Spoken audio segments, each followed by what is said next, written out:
जय सिया राम, जय सिया राम। पक्षीराज ने कहा, आप कृपालु हैं। आप कृपा करके मेरे 7 प्रश्नों के उत्तर दीजिए। पहला, सबसे दुर्लभ देह कौन सी है? संत कौन है? असंत कौन है?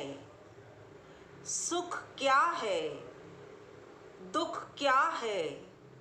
महान पुण्य क्या है? घोर पाप क्या है? कृपा करके आप मेरे इन 7 प्रश्नों का उत्तर दीजिए।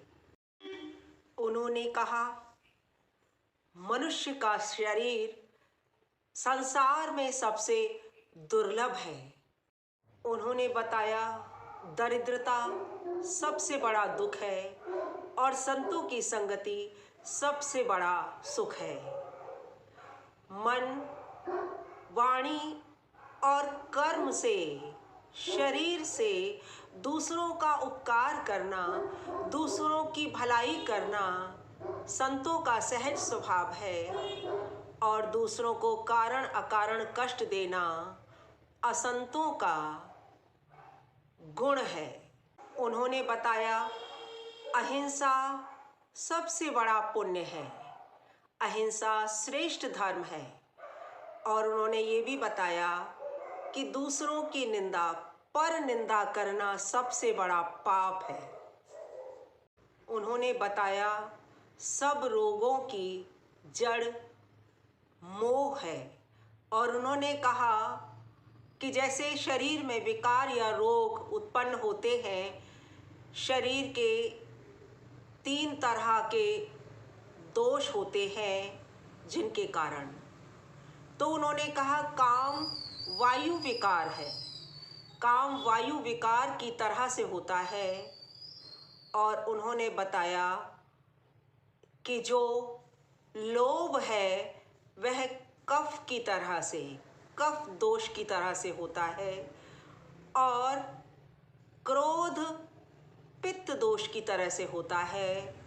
और जब ये तीनों एक साथ मिल जाते हैं तो सन्निपात हो जाता है, यानी फिर उस रोगी का बचना असंभव हो जाता है।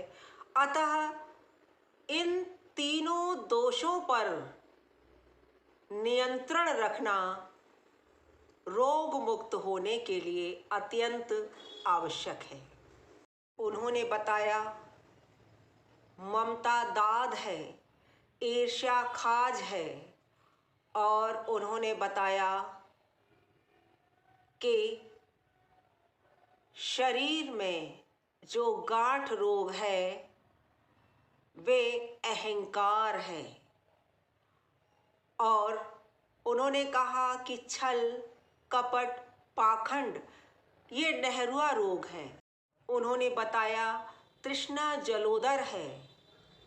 और स्त्री, पुत्र और धन की तीव्र इच्छा तिजारी रोग है।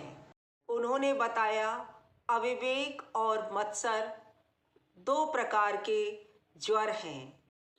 उन्होंने कहा कि यदि कुछ औषधियों का सेवन किया जाए नियमित रूप से तो इन रोगों से बचा जा सकता है। उन्होंने बताया, जप, तप, ज्ञान, दान, आचार, नियम, संयम ये सब कुछ औषधियाँ हैं। इनका प्राणी को सेवन करना चाहिए। उन्होंने बताया कि सद्गुरु वैद्य हैं और भक्ति संजीवनी बूटी है। उनकी इन ज्ञान भरी बातों को सुनकर गरुड़ जी उन्हें प्रणाम करके प्रभु के धाम चले गए। और अंत में ये कहा कि जो इस राम कथा को मन लगाकर सुनते हैं उनके मन, वाणी और कर्म के सारे पाप नष्ट हो जाते हैं। और इस प्रकार रामचरितमानस का 7वां कांड, उत्तरकांड पूर्ण हुआ। जय सिया राम, जय सिया राम।